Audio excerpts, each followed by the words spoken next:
Minta Jaksa Agung jemput paksa Jokowi. Budi Gunawan ini adalah mantan Menko Polkam. Ya, mantan Menteri Koordinator Politik dan Keamanan. Sebelumnya di zaman Jokowi dia sebagai Kepala BIN, Badan Intelijen Negara. Jadi posisi-posisi strategis yang pernah dijabat oleh Budi Gunawan. Nah, ini ada informasi berupa screen capture berita. Jadi seolah-olah itu adalah screen capture dari pemberitaan. Nah, judulnya kira-kira begini: Budi Gunawan meminta ke Jaksa Agung jemput paksa Jokowi untuk mempertanggungjawaban atas korupsi yang dilakukannya selama 2 periode menjabat. Nah, narasi ini dalam bentuk screen capture itu beredar di Facebook dan sudah memiliki puluhan komentar dan 6 orang yang membagikan. Dan narasi yang mengomentar itu rata-rata ya ada yang percaya gitu ya. Ada yang percaya. Nah, setelah kita cek judulnya dalam logika jurnalisme ini nggak masuk akal. Judul sepanjang ini udah seperti apa ya? Seperti satu paragraf gitu ya. Judul itu sudah nggak masuk akal dalam jurnalisme. Udah panjang banget itu. Panjang banget. Kedua, penggunaan kata yang tidak pas ataupun tidak SPOK lah gitu. SPOK-nya tidak baik dan benar lah gitu. Nah, setelah kita cek, ini gampang sekali untuk kita mencoba mengidentifikasinya. Screen capture ini masukkan ke dalam Google Lens, nanti akan keluar gambar serupa dan sumber aslinya. Nah, ini benar tayang gambar fotonya Budi Gunawan itu benar ya. Yang ada orang di belakangnya duduk di kursi hitam, baju putih itu benar, dan tayang di Gelora News itu benar.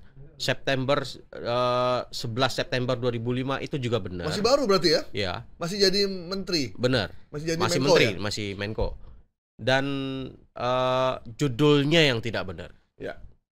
Kita coba cek judul aslinya itu adalah Publik Berhak Tahu Alasan Pencopotan Budi Gunawan. Jadi bukan ini judulnya. Jadi judulnya itu kira-kira setelah Budi Gunawan tidak menjabat sebagai Menko Polkam. Nah, ada desakan dari PSI di sini dalam berita aslinya. Politikus PSI Sugeng Teguh Santoso menyoroti pencopotan Menko Polkam yang dilakukan Prabowo pasca demo yang berakhir rusuh. Jadi isi beritanya sejatinya adalah meminta Prabowo untuk menjelaskan ke publik kenapa Budi Gunawan diberhentikan. Ya, mungkin kalau nggak rusuh nggak diberhentiin. Ya, bisa jadi. Jawabannya itu aja ya. Ya. Karena kan banyak kemarin kan kalau dari sisi ilmu intelijen kan banyak sekali ya banyak bilang itu adalah kebobolan. Oke, walaupun selain tanggung jawab dia tanggung jawab kepala BIN juga ya. Iya. Tapi kan kepala BIN cuma di bawah presiden, Menko. Presiden kan? Iya, dan di bawah koordinasi Menko sebenarnya laporannya. Jadi memang ya sudahlah.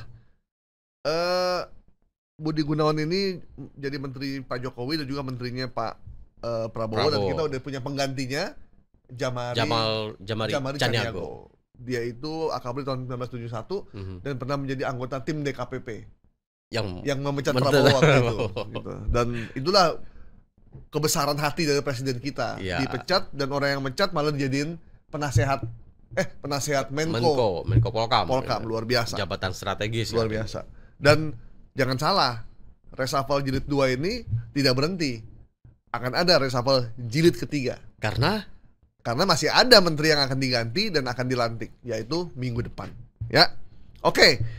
Jadi handphone tetap nyala ya Bang ya? Nyala terus. Budi Gunawan minta Jaksa Agung jemput paksa Jokowi. Kita nyatakan hoax ya. Hoax.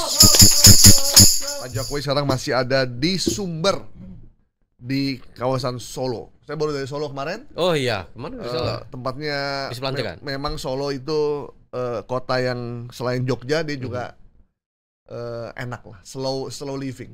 Tapi dia tidak seramai Jogja. Enak gitu, sepi gitu. Walaupun pesawat yang saya tumpangi agak kosong.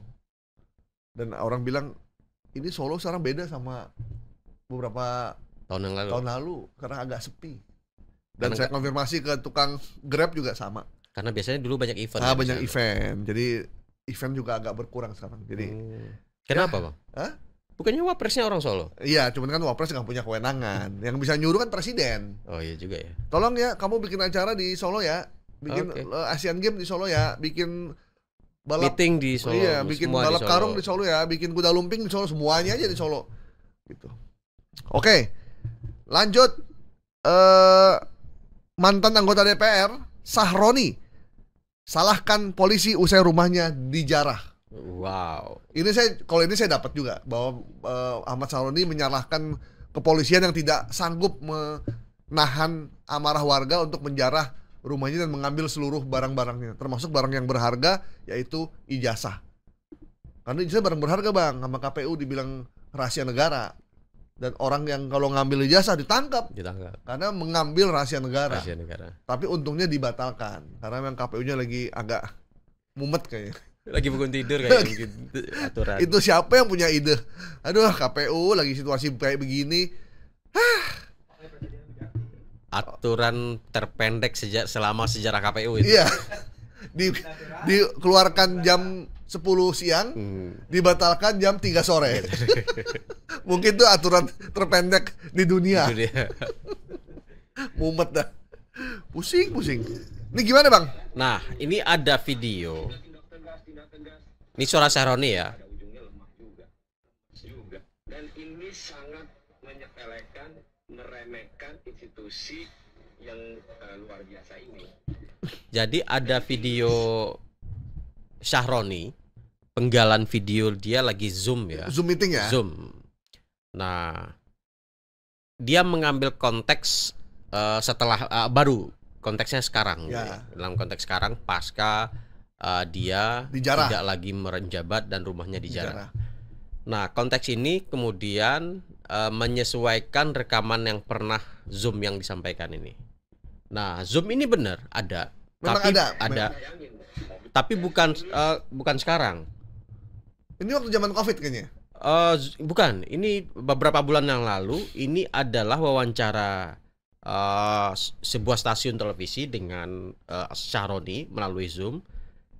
April 2025 ketika pembakaran mobil polisi ketika menangkap ketua petinggi ormas di Depok. Ingat ya. Karena kasus penguasaan lahan dan kepemilikan senjata api. Ya. Nah, polisi datang.